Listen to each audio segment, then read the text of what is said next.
दोपहर में एक शानदार लंच के बाद हम निकल आए दनांग के लिए। बाना हिल से दनांग 45 टू 1 आवर का सफ़र है। काफ़ी अच्छी अच्छी बिल्डिंगें देखने को आपको यहाँ मिलेंगी और सामने था हमारा होटल जो कि एक और ग्रुप की प्रॉपर्टी है। ये था हमारा कमरा जिसमें हमें अपग्रेड मिली थी एंड काफ़ी स्पेशियस था। रूम का जो व्यू था वो हान रिवर का व्यू था। सारे लेटेस्ट एमिनिटीज़ थे इस होटल में। जिम, आपका lounge area, everything was fantastic. September being my husbands birthday तो उन्होंने उसे थोड़ा और स्पेशल कर दिया था एक वेलकम केक के साथ।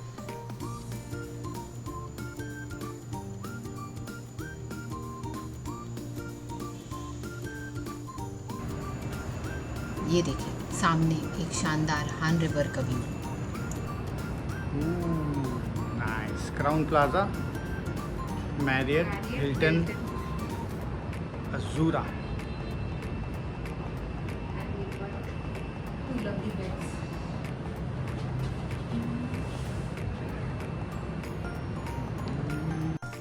थोड़ी देर हान रिवर का व्यू एंजॉय करने के बाद हमने रेस्ट लिया।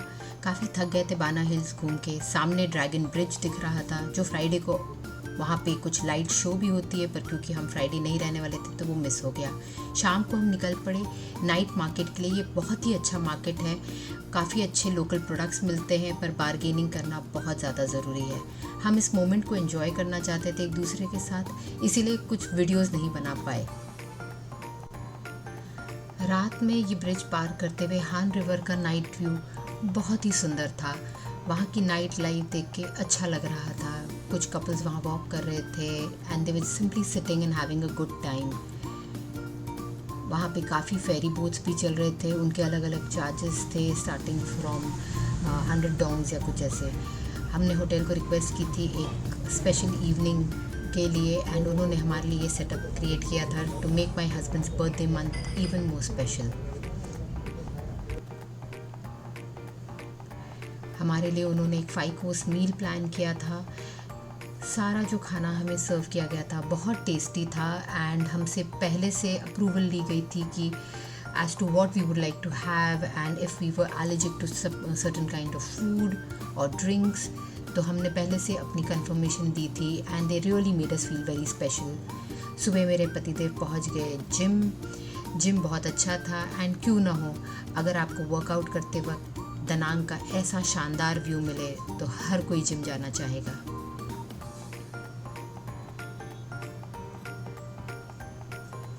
हमने नोवोटेल में अपना ब्रेकफास्ट पैकेज नहीं लिया था क्योंकि हम लोकल फूड एक्सप्लोर करना चाहते थे, लोकल रेस्टोरेंट्स एक्सप्लोर करना चाहते थे and next to our hotel was this place and believe me it was fantastic. The food was very delicious and this avocado toast was to die for. Breakfast के बाद हम आ गए इस mall में and ये काफ़ी नज़दीक था हमारे होटल से। यहाँ पे विनमार्ट करके है जो कि बॉम्बे में जैसे आपका स्टार बाज़ार होता है वैसा कुछ था। हमने यहाँ का लोकल ग्रोसरी स्टोर भी एक्सप्लोर करके देखा। यहाँ पे ये फ़ोटोज़ खींचने का काफ़ी कल्चर है। People decked up, they use different props and take photographs with their loved ones. Mall बहुत ही सुंदर था, ऐसी कोई चीज़ थी नहीं जो आपको वहाँ न मिले। ज़रूरत का सारा सामान वहाँ मिल रहा था, from luxury wear to sports wear to everyday casual wear, आपको सब कुछ मिल सकता था। किड्स के लिए आर्ट एंड क्राफ्ट का सामान, everything under one roof. Multi cuisine restaurants थे यहाँ पे, बट इंडियन फूड मिलना थोड़ा डिफ़िकल्ट है, एक्चुअली काफ़ी डिफ़िकल्ट है वियतनाम में। तो आपको बहुत ही केयरफुल होना होगा कि आप क्या खा रहे हैं क्योंकि चॉइसेस बहुत कम होते हैं। मुझे इस रेस्टोरेंट ने काफ़ी अट्रैक्ट किया था, बड़ा मज़ा आ रहा था खाने को इस तरह रोटेट होते हुए देखने में। फाइनली हम इस रेस्टोरेंट में आए थे अपना लंच लेने के लिए and the food was really tasty. शाम को पहुंच गए थे हम दनांग बीच पे and it was a very different experience. काफ़ी काम फील हो रहा था वहाँ, अच्छा लग रहा था लोगों को अपने फैमिलीज़ के संग टाइम स्पेंड करता देख। It's a good feeling. इस बार हम एज अ कपल खाली गए थे, तो we really missed our son, because अब वो कॉलेज में है, उसकी अपनी पढ़ाई है, तो he is busy, but seeing people with their families, it was really nice, and this beach had some very different vibe and बहुत ही calming effect था इस बीच का.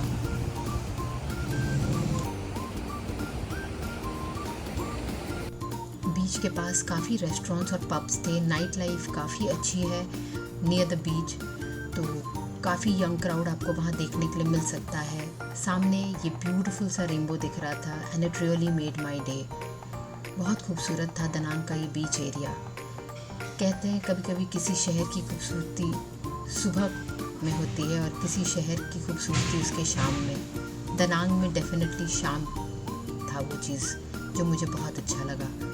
फिर से हान रिवर के पास से हम पास करते हुए अपने होटल को देख रहे थे, एंड बहुत अच्छा लग रहा था. ये वेकेशन काफ़ी पीसफुल था एंड वेरी रिलैक्सिंग.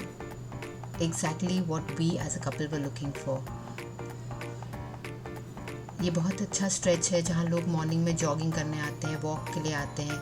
ये एक अबैंडन्ड बिल्डिंग थी जो काफ़ी खूबसूरत थी, but it is now used as a community centre. यहाँ पे योगा होता है, बैले क्लासेस हो रहे हैं, रोलर स्केटिंग के लिए बच्चे आते हैं, कुछ ना कुछ एक्टिविटीज़ होती रहती हैं यहाँ पे.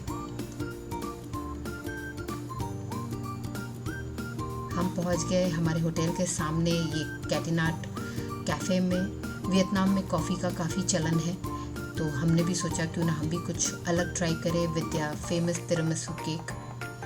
यहाँ पे लोगों को फ़ोटोज़ खिंचाने का बहुत ज़्यादा शौक़ है, तो लड़कियाँ काफ़ी ड्रेसेस अपने लेके आएंगी, and they will keep changing and keep taking photos in such Instagrammable places. तो ये हमारे लिए काफ़ी नया था कल्चरली कि आप किसी कैफ़े में 10 सेट्स ऑफ कपड़े लेके जाइए एंड चेंज कर करके वहाँ फ़ोटोज़ लीजिए. But Vietnamese really love their coffee, and most of the coffee shops are in the evening especially completely packed. I could not miss to share with you all this night view of Da Nang. कितना खूबसूरत लग रहा है, देखिए सामने वो fairies चल रहे हैं, देख के बड़ा मज़ा आ रहा था. रात में हमें जल्दी सोना था क्योंकि अगले दिन हमारी फ़्लाइट थी टू हनोई. टाइफून ने इस पार्ट को भी हिट कर लिया था, एंड वी वर स्कैर्ड कि कहीं हमारे फ्लाइट्स कैंसिल ना हो जाए. With a heavy heart we said good bye to this amazing view, this super comfortable room. Bye bye Da Nang.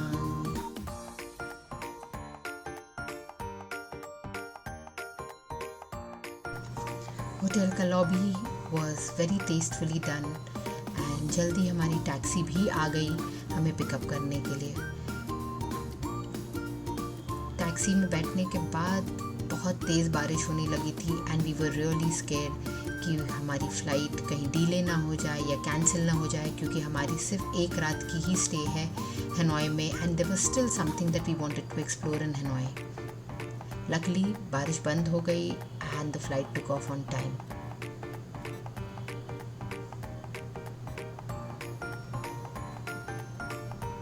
सिंचान Hanoi.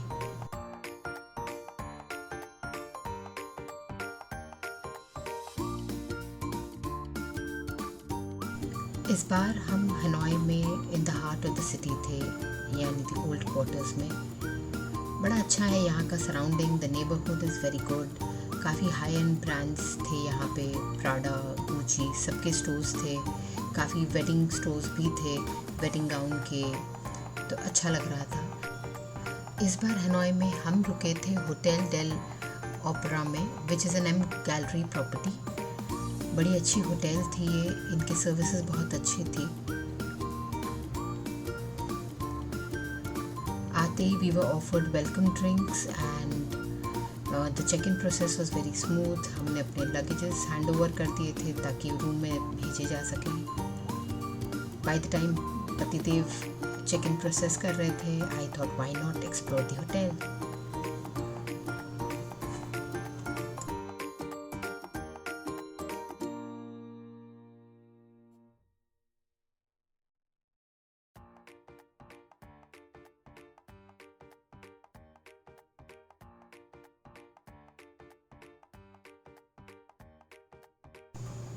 Floor का सबसे लास्ट कमरा हमारा था एंड ये रहा हमारा रूम। टडा! काफ़ी टेस्टफुली रूम को डेकोर किया गया था। Every corner of this room speaks for being an M Gallery property.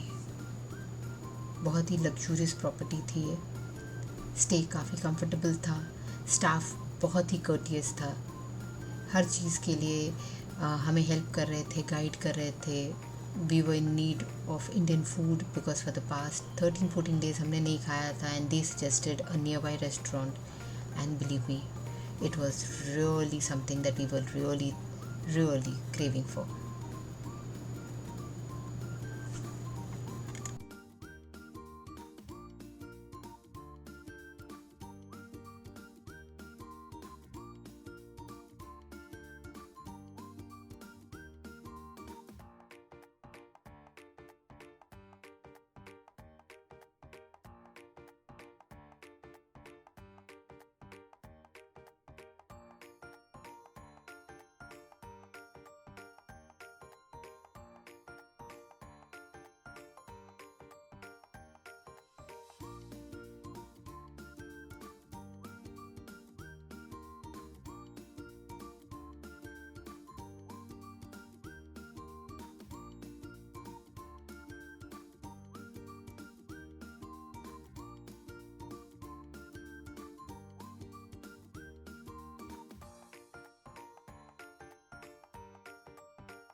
Please welcome to N.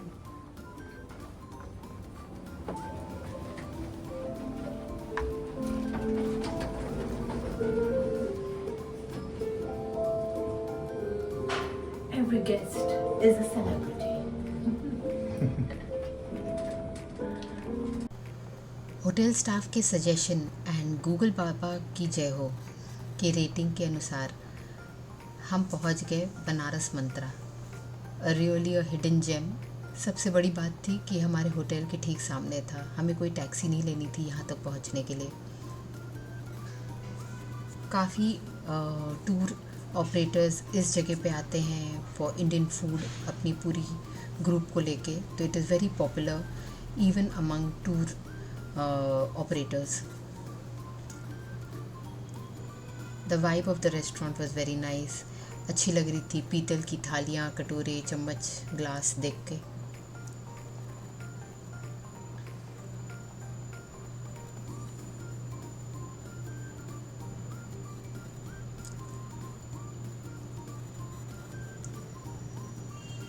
यहाँ का samosa chaat is a must try.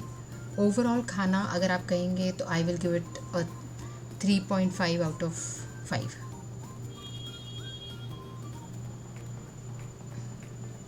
रास्ते में ये नाचता हुआ अजीब सा पक्षी हमें दिखा जो कि वहाँ के लोकल्स के अनुसार काफ़ी गुस्सा था, तो दे वर ट्राइंग टू काम हिम डाउन।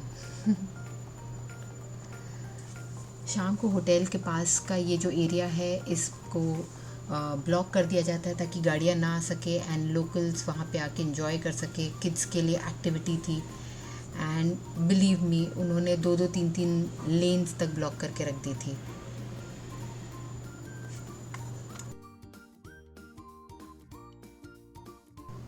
बच्चों को इस तरह खेलते देखकर बड़ा अच्छा लग रहा था। जगह जगह अलग अलग मैस्कॉट्स खड़े थे।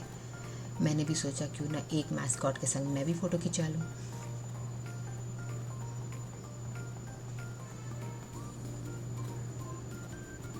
अच्छा लग रहा था वहाँ के लोकल्स को भी हैंडमेड स्टफ़ दे वर सेलिंग, तो अच्छा लग रहा था देख के and they were pretty reasonable. यहाँ सामने लाइव परफॉर्मेंस चल रही थी।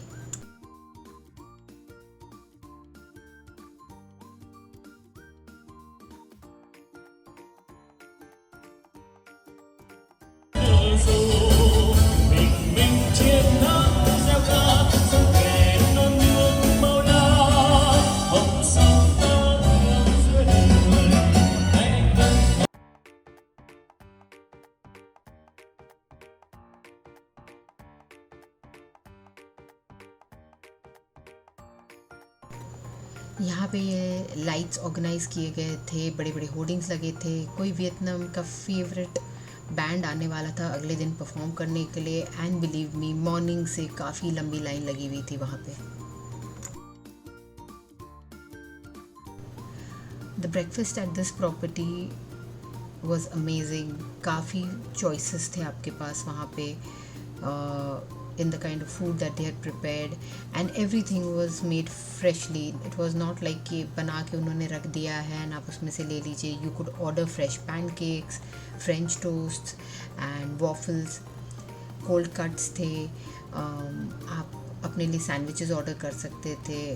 तो काफ़ी अच्छा उन्होंने वैरायटी रखा था. आप वो ऑर्डर कर सकते थे of your choice, and it was the only place where we had the option of chicken, beef and fish.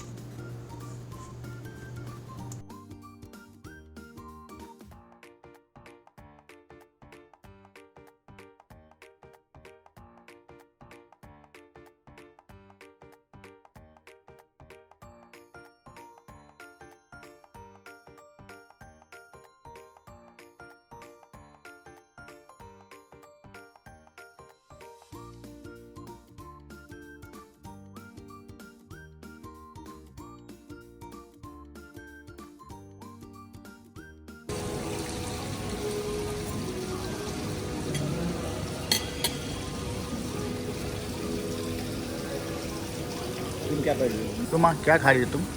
I'm having plain congee with spring onion and butter with fried eggs.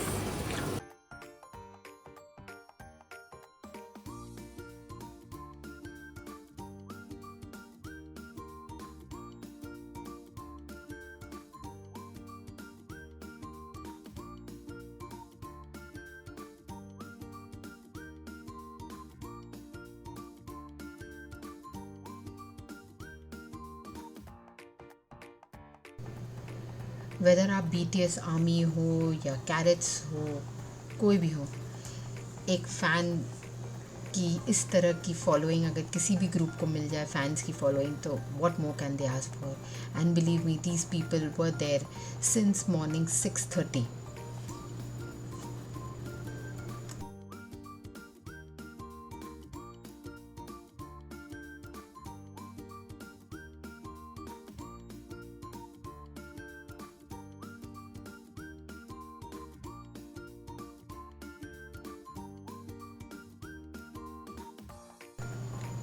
And it's a wrap. ये हमारे इस vacation का last stop था. It's time to say bye to Hanoi and bye to Vietnam.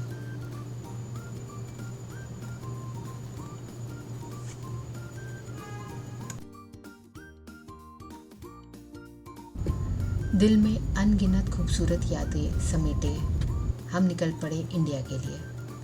Bye bye Hanoi.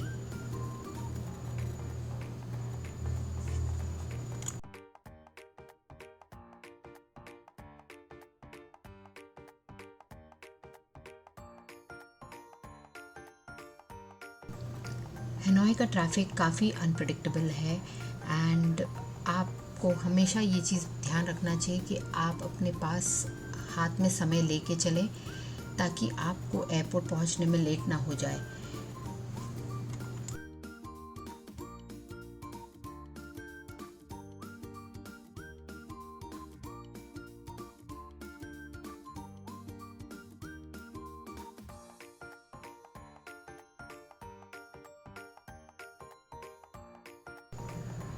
हमारे hotel यानी old quarters से Hanoi airport पहुंचने में 40 मिनट से लेके 1.5 घंटे तक लग सकते हैं.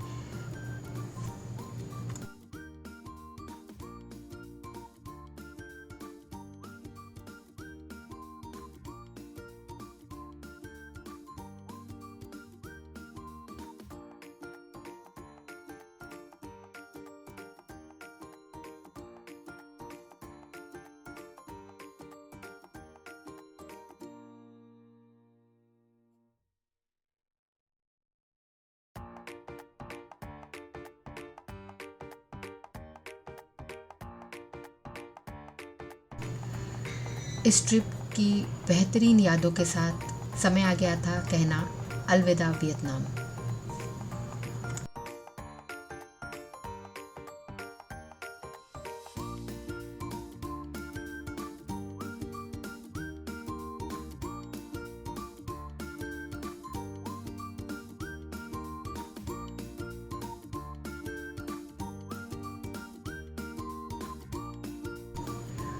दनांग एयरपोर्ट का लाउंज बहुत अच्छा है, आपको खाने की काफ़ी चॉइसेस मिलते हैं। एंड यहाँ पे सबसे अच्छा है कि हर लाउंज में हमने वियतनाम में देखा कि वहाँ पे आपको मसाजिंग चेयर्स मिलते हैं। तो अगर आप टायर्ड हैं तो that's free of cost and it can be very relaxing. And food को लेके आपको कोई तकलीफ़ नहीं होगी क्योंकि सबके लिए कुछ ना कुछ है। Drinks are on the house, तो everybody was with beer or something else। तो काफ़ी अच्छा मुझे लगा ये लाउंज।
आप चाहे कितने भी देश घूम लीजिए, but Mumbai has its own charm and I am in love with Mumbai.